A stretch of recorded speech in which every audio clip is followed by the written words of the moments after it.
Hello, I'm Allen Newberry, and today we're going to talk about knives for making spoons. So we've got a little hook knife here that you can carve out the bowl portion of a spoon, and we're going to make this using a stock removal method. I sometimes do it forged, and I've also done it stock removal.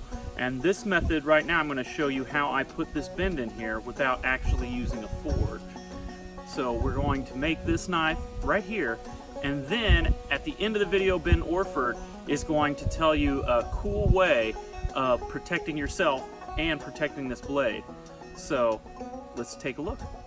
What I'm starting off here is a thin piece of 1095 high carbon steel. It's maybe 1/8 of an inch or even thinner than that, and maybe about 1/3 of an inch wide. So I'm putting it here in my vise. I've got on some leather gloves just so the edges of the steel won't hurt my hand. And when it's annealed, it's pretty soft, especially since it's so thin. So I can just push it over with my hands, and then I can kind of start tweaking on the shape. So here I've got kind of the start of the blade where it transitions from the part that's going to be glued into the handle. And I have a hammer there because sometimes you might hammer on it, but in this case it never ended up being actually necessary. So now I'm going to kind of start bending it the other way. So I've got it started in the vise, and I'll just bend it over. And now I don't want the bend all in one spot, so I'm just going to kind of correct things as I'm going along. Put a little bend here, unbend it here a little bit, that sort of thing. It's really a pretty simple operation. Now I've got too sharp of a bend, so I can even just put it in the vise and tighten it a little bit, and that'll unbend it a bit. And I'm just kind of custom making my bend for this particular hook knife, or sometimes they're called crook knives as well. So I'm just kind of going for the curve that I want. Sometimes you'll start with kind of one main curve through the whole thing. Sometimes out towards the tip you go for a sharper curve so that you can get, various radiuses with the knife, which can be handy for carving bowl shapes. So right here I'm just kind of looking at it and saying, is that really the shape I want? So that's too much of a bend there on the end. So give it a little squeeze there, and away goes a little bit of that bend. And I think I want maybe a hair less as well. So putting it back in, giving it another quick tweak, and I think I'm pretty close to what I want there. So now I think I'm just gonna push it down a little bit because I thought it was curved up just a little bit too much. But there you have it. Just put it in the vise and bend it. So that's the beauty of having a thin annealed piece of steel, is that it's pretty easy to bend. You don't have to heat it up to bend it. So now I'm going over to the grinder, and I just have the flat platen on there, and I am starting the shaping of the blade. So when I started off, it was just a rectangular piece of steel. So here I will start making the shape of the blade, grind the tang in, give it just a little bit of a step from the blade to the part that's actually glued inside the handle. And so it's just a lot of grinding to kind of do it. In this particular case, I'm doing it where it has a cutting edge on both sides of the hook knife so that it can be used left-handed or right-handed, push or pull. Most of the time people use knives that are either left-handed or right-handed, and one of the advantages of that is that then if you needed to, you could kind of push on the back of the blade with your finger and you wouldn't be cutting your finger. In this case, you can't push on the back of it, but I can push or pull cut with either hand, but I just can't assist at least right on the cutting edge of the blade. You can still assist by pushing on the handle portion. So now I'm cleaning up the inside of the curve there with my small wheel attachment for my KMG. And so this is all still pre-heat treat, so it's still annealed at this point, and there it is, ready for heat treat. So you have the basic shaped, and it's cleaned up fairly well. And the edge isn't all the way present. I've got the curve ground into it, but I don't actually have an edge put on it yet. So with 1095, I do 1475 degrees and into Parks 50. And then I'm just going to cool that off until it's actually cooled off. A lot of times people will pull it out to straighten. You know, you can check a little early, but in this case, you know, it's probably not going to do anything too crazy, so I just go ahead and fully cool it off, and then I test with a file. Sometimes you have to go through a little bit of the decarb first before it really skates on there, but eventually it does skate.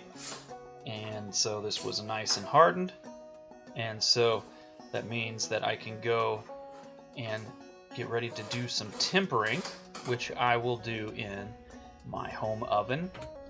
Now the problem with the home oven, in this case I'm shooting for about 400 degrees, but in the home oven, one thing you need to think about too is that they fluctuate horribly. So if you have a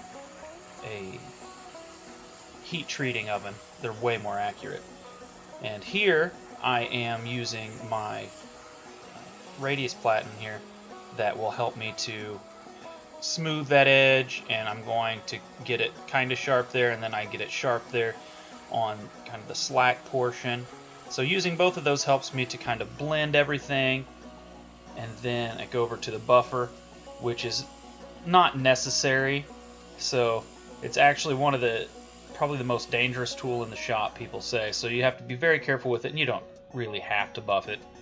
So it might be a step that you'd want to omit, but it does make it nice and shiny, and it can aid in the sharpening, but there are other ways. So now I've got a block of walnut, and so I'm just going to drill a hole. These knives they're more working knives, and so people don't tend to make them horribly fancy as far as, you know, making an exact hole to the exact size of it. So I'm just drilling a hole that's about the size of my tang, and then eventually I will just epoxy it and put it in the hole. So right here I'm just going to make sure that it fits in there. It goes down deep enough and it fits, and it does.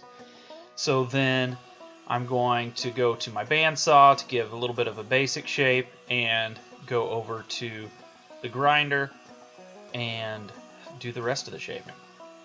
So I start off with about a 36 grit belt and use that to kind of hog off most of the material, and then I will move on to finer grits. On the case of this guy, I'm just going to work from the 36 down to a 220 grit belt, so there's a few belts in between there, but mainly 220 is enough grit for me on this. A lot of people actually like to do handles on these actually carved, so they might use an axe or a saw to get kind of the rough shape, and then go on to using carving knives, because people who use these knives tend to be people who carve. But I'm more of a knife maker, so my main tool in my shop is the grinder. So here I am getting the fine tuning with the 220 grit belt, and that's where I like to stop on knives that I am not just going to end up buffing or polishing from there. Ones that are using woods that I'll kind of raise the grain and do various finishing things on, and I'll show you a little bit of that in a following video with this actual knife. But here we have the basic shape is done, and then you can fine tune it with a little hand sanding if you have any little bumps and things like that, but you're to a functional stage there. So here we are. We've got I'm using 5-minute epoxy here because it's such a simple operation. I don't like to use 5-minute epoxy on a lot of things just because it happens so fast. They say 5 minutes, but you don't really have 5 minutes. Maybe you have half that. And then so it seems that by the time you get it stirred, it's already starting to think about thickening up on you, which sometimes that's a terrible thing. In this case, it's not so bad because I'm not using a vise or clamp or anything to hold the blade in. I'm kind of actually waiting for the glue to kind of hold it so that it's in a stable place. So main thing is to get it in there quick while the glue is still a little bit runny. And then that was a terrible pour, and so I ended up getting it all up on the side. But I can wipe that off and use a little bit of acetone to help wipe off excess glue, which is something that I always have on hand. You want to be staged with everything when you're doing a glue up of any sort to be able to deal with spills and things needing to be wiped up, because there's always getting glue somewhere on something. So you don't want to be like, oh no, where is that acetone to clean that up with? You want to have it all ready there with rags and everything, because things happen fast when you have that glue in there. At this point, I can still adjust the blade, make sure everything's not crooked and it's, you know, aimed just how I want it to be, and then I'll let it harden. After this, we have a video of Ben Orford from Craftlab Knives.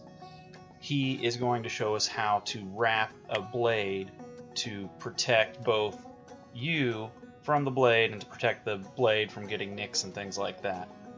So you pinch it onto the handle like so, and then you want to come up so you've got sort of half the leather on the blade and half off the blade, and then if you make a quick turn, it folds that extra layer of leather over the cutting edge, so you've got 2 layers of leather, and then you just keep going round and round and round.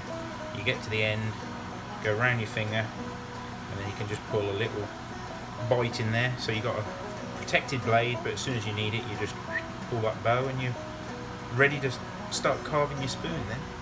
Okay, happy days. Now that I have my crook knife from Ben Orford safely home, I can unwrap it, which is a pretty simple operation. You just give that a little tug there to release the knot, and then give it a little bit of an unwrap, and then it's simple and easy and does a good job of protecting the blade. So I'm pretty excited to get to use my new knife, and you should check out Ben Orford's work, also called Craftlab Knives, and he also has a YouTube channel under the name Ben Orford, and I'll put a link up at the end of this so that you can check out some of his videos. In the spirit of anything worth doing is worth overdoing, I later went on to add silver wire inlay of a tortoise and of a star, which is actually representative of the pattern on a Burmese star tortoise, which is actually a type of tortoise that I keep. I do a video on the silver wire inlay that I'm currently editing, so keep an eye out for that. Thanks for watching, and a huge thanks to Ben Orford for demonstrating how he wraps the blade in leather to protect both himself and to protect the blade. And thank you very much for watching. Please be sure to like, share, and subscribe, and I'll see you in the next video.